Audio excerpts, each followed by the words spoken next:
जय जवान जय किसान न्यूज 24 में आपका स्वागत है। आइए नजर डालते हैं आज की खास खबर पर। Royal Oxford SR secondary school Etawah के रामलीला रोड पर स्थित है। रॉयल ऑक्सफोर्ड स्कूल के निदेशक सुरेश यादव 1977 से शिक्षा के क्षेत्र में जुड़े हुए हैं। रॉयल ऑक्सफोर्ड स्कूल के निदेशक सुरेश यादव ने बताया, कोरोना काल के समय में भी ऑनलाइन लगवा रहे थे classes. Royal Oxford SR secondary school के निदेशक सुरेश यादव ने कहा कि शिक्षा उस शेरनी का दूध है जो पिएगा वह दौड़ेगा। उन्होंने कहा कि बच्चों के ऊपर कोरोना के बाद दे रहे हैं विशेष ध्यान। सुरेश यादव ने कहा, अपने जीवन में सिर्फ शिक्षा को आगे बढ़ाने के लिए हमने यह कदम उठाया है। देखिए इटावा से संपादक कुमार गौरव के साथ पवन कुमार की ये खास रिपोर्ट। नमस्कार, आप देख रहे हैं जय जवान जय किसान न्यूज 24। मैं कुमार गौरव। आज मैं हूं जिला इटावा में और हमारे साथ बात करने के लिए ऐसी शख्सियत मौजूद हैं। अगर मैं उनका परिचय दूंगा, शिक्षा के क्षेत्र में एक अलग कीर्तिमान स्थापित कर हमारे साथ बैठे हैं। रॉयल ऑक्सफोर्ड के प्रबंधक, चेयरमैन, निदेशक, किससे नवाजूं ये मैं खुद नहीं समझ पा रहा हूँ। बात करने का प्रयास करता हूँ, जानने का प्रयास करता हूँ कि एक छोटे से शहर इटावा में शिक्षा के क्षेत्र में एक अलग अजीब तरीके की जगह कर और पूरे इटावा के आसपास के छोटे छोटे कस्बों में 5-6 विद्यालय को ऑर्गेनाइज कर रहे हैं। काफ़ी समय से बात करने का और जानने का प्रयास करता हूँ किस तरीके की व्यवस्थाएं चल रही हैं और शिक्षा के क्षेत्र को ही क्यों चुना। क्योंकि आप देख रहे हो जिस तरीके से शिक्षा व्यवस्था उत्तर प्रदेश में है वो किसी से छुपी नहीं है। सरकारी स्कूलों की क्या दशा है, किस तरीके की दुर्दशा है, वो किसी से छुपी नहीं है। शिक्षा के नाम पर गोरख धंधा चलता है। बात करने का प्रयास करता हूँ क्योंकि गरीबों के बच्चे इनके विद्यालय में आते हैं, किस तरीके का सहयोग करते हैं, क्योंकि 2 साल बाद विद्यालय फिर सुचारू रूप से चालू है।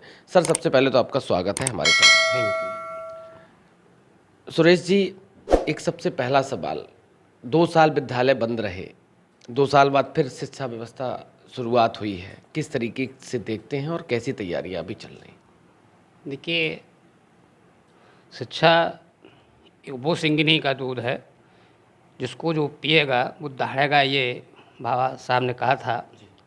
और वास्तव में एक शिक्षा एक ऐसी संपत्ति है कि जो इसको ग्रहण कर लेगा, जो इसको प्राप्त कर लेगा, वो मैं समझता हूँ कि अपने जीवन में अपने समाज को, अपने देश को बहुत ऊंचाइयों पर ले जाएगा। इसलिए हमने शिक्षा का क्षेत्र चुना है। और हमारा ध्येय है, जैसे सरकार का है, अपना ये सीबीएसई बोर्ड से एफिलेटेड विद्यालय है। यहाँ पर भी करीब मैं समझ 20-25 बच्चे ऐसे हैं गरीबों के, जिनको इच्छा थी कि हम अच्छे स्कूल में पढ़ाएंगे। तो उन्होंने हमसे कहा, साहब फीस नहीं है मेरे पास, इन्हें हम कैसे पढ़ाएं? तो मैंने उनकी फ़ीस माफ़ कर रखी है और वो बच्चे यहाँ पढ़ रहे हैं। ऐसा हमारा विचार है। सूरज जी, आपने एक बहुत महत्वपूर्ण बात कही है कि गरीबों के बच्चे थे, हमने निःशुल्क शिक्षा दी है। आपने देखा जिस तरीके से उत्तर प्रदेश की बात करूं या देश की बात करूं, शिक्षा का व्यवसायीकरण हो गया है। क्या कहना चाहते हो उस पर? देखिए, हम शिक्षा से करीब 76-77 से जुड़ा हुआ हूँ। उस समय व्यवसायीकरण नहीं था। अब वो इतना व्यवसायीकरण हो गया है कि अब तो लोग देखा कि स्कूल में बड़ी आमदनी है, तो जा कर के नए बिल्डिंग किराए पर लेकर विद्यालय खोल रहे हैं, चला रहे हैं। अब कैसे चला रहे हैं, क्या कर रहे हैं? अरे इसमें तो बहुत जनसहयोग की आवश्यकता होती है। तो लोग जनसहयोग लेकर के ना तो है अपना निजी संसाधनों से कुछ छोटे पूरे बड़े विद्यालय खोल रहे हैं। तो व्यवसायीकरण तो हो गई जो है। अब जो हमने जो अभी तक अपना जो शिक्षा के क्षेत्र में कार्य किया है, तो हमने तो केवल इस उद्देश्य से किया है कि हमारे जो क्षेत्र की जनता है, जिले की जनता है, उसको ज़्यादा लाभ मिले। और उसके साथ साथ जब उनको लाभ मिलता है तो थोड़ा बहुत जो इस विद्यालय का भी हो जाता है। तो इस उद्देश्य से हमारा कोई विद्यालय व्यवसायीकरण पर आधारित नहीं है। हमारे सारे विद्यालय जो है जनहित पर स्थापित किए और चल भी रहे। 1977 से आपने शिक्षा का क्षेत्र चुना और आसपास के क्षेत्र में काफ़ी बच्चे यहाँ से पढ़कर ऊपर गए होंगे, अच्छे अच्छे पदों पर पहुँचे होंगे। कौन कौन सी चुनौतियों का सामना करना पड़ा यहाँ तक जहाँ आज आप बैठे हैं? देखिए, शुरू में जब मैं 76-77 की बात कर रहा हूँ, 5-5, 2-2 रुपये चंदा लेकर के विद्यालय को बनाना शुरू किया था जो है। उसमें 5 रुपया और 2 रुपया बहुत हुआ करता था। तो उद्देश्य हमारा ये था कि जब शिक्षा लोग ग्रहण करेंगे तो इन सब का उत्थान होगा जो है। और मैं बताना चाहता हूँ आपको कि हमारे विद्यालयों में पढ़े हुए बच्चे आज जब मैं कहीं बाहर जाता हूँ तो किसी ड्रेस में मिलते हैं और बड़े बड़े ऊंचे पदों पर पहुँचे हैं। और यहाँ तक कि हमने जिला स्तर के कई अधिकारी मिले हमको जब बाहर जाते हैं कहीं। एक बार मैं जयपुर में था तो वहाँ एक एसआई थे, वो मेरे पैर छूने लगे। तो मैंने कहा ये एसआई मेरे पैर छू रहा है वहाँ। तो उसने कहा साहब आपने मुझे पहचाना? मैंने कहा मैंने तो तुमको वही नहीं पहचाना। कि साहब आपने तो मुझे पढ़ाया था जो है। तो मैंने कहा तुम यहाँ तुम तो हरियाणा में आ गए? कि हाँ साहब यहाँ हम नौकरी कर रहा हूँ ये। फिर उसने पूरे दिन मेरा सहयोग किया और मैंने पूरे काम करने के बाद उसने मुझे बस में बैठाया और मैं तब वहाँ से आया। तो देखिए ऐसे भी लोग मिल जाते हैं जो है। किस तरीके की अनुभूति हुई? जैसे से आपने एक वाकया बताया कि ऐसी घटना हुई, तो जब ऐसी घटनाएं जब आपके सामने आई तो किस तरीके की अनुभूति हुई? मैं तो समझता हूँ कितनी मुझे खुशी थी कि बताइए हमने इस क्षेत्र को न चुना होता तो ये जो हमको ये एसआई पैर छू रहे हैं और मैं 7 दिन भर रहे, संभव नहीं होता। एक आप देख लीजिए, एक आईएएस, एक आईपीएस या पीसीएस के अधिकारी बैठे हुए हैं, उनके लोग पैर नहीं छूते हैं। मैं समझता हूँ अनगिनत रूप से लोग बच्चे आते हैं, बड़े बड़े बच्चे हैं जो बच्चों वाले भी हो गए हैं, वो भी मेरे पैर छूते आके। क्यों कि हमने ऐसा क्षेत्र चुना है जो निस्वार्थ है और हमारे हमने जो कार्य किया है उनसे उनका बहुत बड़ा विकास हुआ है और अपनी रोजी रोटी पाए हैं, तो इसलिए वो अच्छे से रह रहे हैं। सर, एक बहुत महत्वपूर्ण सवाल आपसे। अभी कोरोना काल रहा 2 साल, प्रदेश से लेकर देश पे ऐसी महामारी पहले कभी नहीं आई।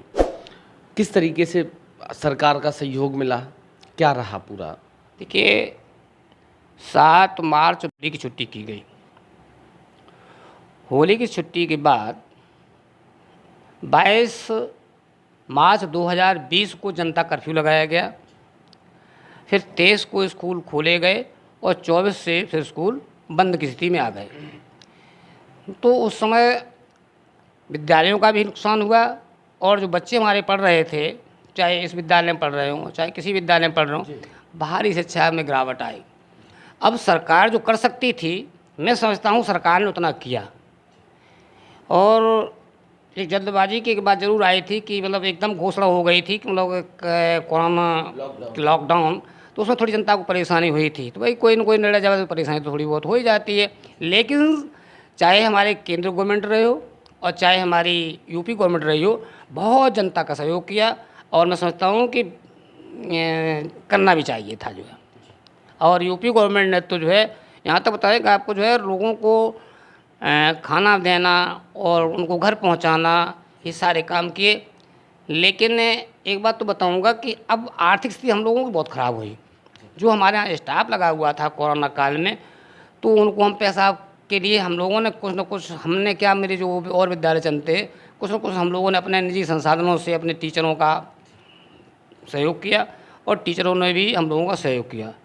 और कोरोना काल में हम लोगों ने ऑनलाइन पढ़ाई करवाई सभी की, तो बच्चे उससे, लेकिन वो मज़ा नहीं आया जो ऑफलाइन पढ़ाई में आता है।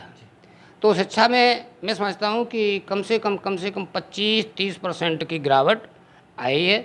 और मैं अब आशा करता हूँ कि अब जो विद्यालय खुल गए हैं, तो सरकार का सहयोग रहेगा और विद्यालय अच्छी तरह से अब चलेंगे। सवाल और आपसे, नई सरकार का गठन हो रहा, शपथ ग्रहण समारोह है। आपने बताया कि सरकार ने कोरोना के समय बहुत सहयोग किया। क्या अपेक्षा करते हैं विद्यालय शिक्षा व्यवस्था को लेकर? शिक्षा के क्षेत्र में अब सरकार से क्या अपेक्षा है? नई सरकार का दूसरी बार भारतीय जनता पार्टी को जनता ने मौका दिया, तो क्या अपेक्षाएं हैं मुख्यमंत्री? देखिए, यदि सरकार को उत्तर प्रदेश को उच्च स्तर पर ले जाना है तो सरकार को शिक्षा के क्षेत्र में बहुत बड़ा सहयोग करना चाहिए और बहुत बड़ा बजट लाना चाहिए। क्योंकि शिक्षा ही से शिक्षित ही बनेंगे और यहीं से engineer, doctor, IPS, PCS, IAS और नेता भी यहीं से निकलते हैं। इसलिए यदि अच्छी शिक्षा मिलेगी तो अच्छे नेता, अच्छे अधिकारी, अच्छे कर्मचारी सरकार को मिलेंगे जो है, और ऐसा सरकार को करना चाहिए। और मैं तो ये कहता हूँ कि हमारी तो बहुत बहुत बधाई है कि ये 5 वर्ष बहुत अच्छी तरह से सरकार चलाएंगे, और मैं समझता हूँ पूरे प्रदेश की जनता को इनसे बहुत उम्मीदें हैं। धन्यवाद सर बात करने के लिए। जिस तरीके से मैंने आपको दिखाया था कि royal Oxford international SR secondary school के प्रबंधक से अभी हमारी बात हो रही थी। हमारे साथ आप देख रहे हो जिस तरीके से पीछे इस विद्यालय का, इस स्कूल का पूरा स्टाफ खड़ा हुआ है। इन लोगों से बात करने का और जानने का प्रयास करता हूं कि बच्चों के साथ किस तरीके से, क्योंकि शिक्षक की भूमिका एक बच्चे के जीवन में सबसे महत्वपूर्ण होती है। हर बच्चे की पहली पाठशाला उसके पेरेंट्स होते हैं, उसके बाद शिक्षक और विद्यालय का नंबर आता है। बात करने का और जानने का प्रयास करता हूँ कि सारे लोग खड़े हुए हैं और ये अलग अलग सब्जेक्ट्स के टीचर हैं। सबसे पहले तो मैडम आपका नाम क्या है? मिसेस मोहिनी गुप्ता। जी मोहिनी जी, कौन सा सब्जेक्ट आप पढ़ाती हैं इस विद्यालय में? Class 2 mother teacher. जी सर, क्या नाम है आपका? मेरा नाम प्रशांत कुमार है। मैं प्रशांत जी, किस सब्जेक्ट के टीचर हैं आप इस विद्यालय में? Subject accountancy and business studies. Accountant 11 मतलब इंटरमीडिएट के बच्चों को पढ़ाते हैं। हाँ जी sir.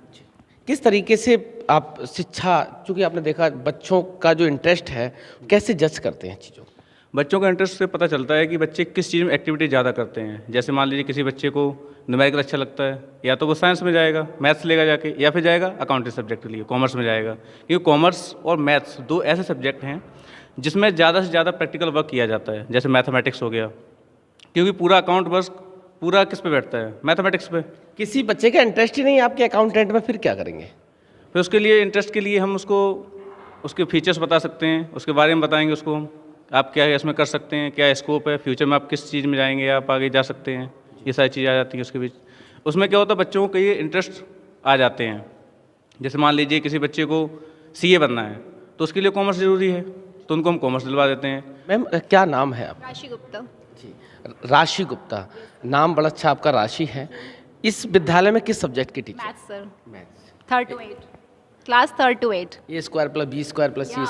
A² + B², A + B²। अच्छा, एक चीज़ मैं आपसे जानना चाह रहा हूँ, मैथ्स के टीचर हैं, आपने देखा कि अधिकतम बच्चे जो भी होते हैं वो मैथ्स में थोड़े से कमज़ोर रहते हैं। ऐसा किसने कहा? ये तो डिपेंड करता है ना। एक्चुअली मैथ्स जो सब्जेक्ट है वो रटने वाला सब्जेक्ट तो है ही नहीं है। उनको हम लोग है ना थोड़ा एक्टिविटीज़ से सिखाते हैं। मैथ्स कोई ये तो है नहीं हमने अपने क्वेश्चन आंसर्स लिखा दिए तो वो उन्होंने याद कर लिया। हमें थोड़ा सा मज़ा आता है क्योंकि उसमें फॉर्मूलेज होते हैं और ऑल क्वेश्चंस बेस्ड होते हैं फॉर्मूले पे। मान लो x = ये फलाना, इसमें कि हम लेट ही करते हैं, मतलब मान लो अच्छा मानना है, कुछ नहीं करना है। यस, मानना है और उसकी वैल्यू फाइंड आउट करनी है। जी, अच्छा एक बहुत, मैम क्या नाम है आपका? जी मेरा नाम मिसेस ऋचा शुक्ला है। ऋचा शुक्ला। ऋचा जी, किस सब्जेक्ट की टीचर हैं आप रॉयल ऑक्सफोर्ड में? जी मैं फर्स्ट क्लास की टीचर हूँ, मदर टीचर। हमारे यहाँ नर्सरी टू 2nd तक मदर क्लासेस चलती हैं। जी तो जी बताइए। मदर क्लासेस से मतलब? मदर क्लासेस में ये होता है कि जो टीचर फर्स्ट पीरियड से लेकर लास्ट पीरियड तक वही टीचर उसी क्लास पे रहता है, अवेलेबल रहेंगे। जी जी वहीं अवेलेबल रहता है, क्योंकि बच्चे बहुत छोटे होते हैं। तो जैसे क्या सब्जेक्ट टीचर होता है, तो सब्जेक्ट टीचर में क्या होता है कि डिफरेंट टीचर पहुंचते हैं, तो बच्चे बहुत छोटे होते हैं, तो उनकी साइकोलॉजी को समझना थोड़ा डिफ़िकल्ट हो जाता है। तो अगर एक ही टीचर एक क्लास पे रहता है तो उनको समझना थोड़ा ईजी हो जाता है, और बच्चा जो है ना, जो भी चिल्ड्रन वो हमारे साथ रोल आप निभाते हैं शिक्षक के साथ? जी जी बिल्कुल। क्या नाम है आपका? मेरा नाम शिवम यादव है। जी शिवम यादव जी। शिवम जी, कौन सा सब्जेक्ट आप पढ़ा रहे हो इस विद्यालय में, कब से है? मैं 4 साल से यहाँ काम कर रहा हूँ। मैं 9th-10th को सोशल स्टडीज़ पढ़ा हूँ। उनको अपना बिजनेस अपना आगे का कोई भी, अगर वो एंटरप्रेन्योर बनना चाहे या वो बिजनेस करना चाहे या किसी भी प्रकार का कोई चीज़ इस्टेब्लिश करना चाहे, तो गवर्नमेंट उसको आगे बढ़ा रही है, और साथ ही साथ गवर्नमेंट नेशनलिटी को भी आगे बढ़ा रही है। जो किसी भी देश को एकजुट करेगी तो वो देश जो है आगे चल के प्रोग्रेस करेगा ही करेगा। क्या नाम है आपका? मेरा नाम सागर तिवारी है। मैं मैथ्स का 9 to 12 मैथ्स टीचर हूँ। तिवारी जी, कब से क्या एज है, एजुकेशन में क्या कर? सर मैं अभी फ्रेशर हूँ यहाँ पे। मैं 22 इयर्स का हूँ। एजुकेशन में क्या क्या? एजुकेशन मेरी सर बीएड फिनिश हो गई है सर। बीए फाइनल कर लिया आपने। अच्छा, एक सवाल आपसे है, ये शिक्षण कार्य क्यों चुना आपने? सर शिक्षक 22 है, बड़ी सारी अपॉर्चुनिटी थी, इसी लाइन को क्यों चुना?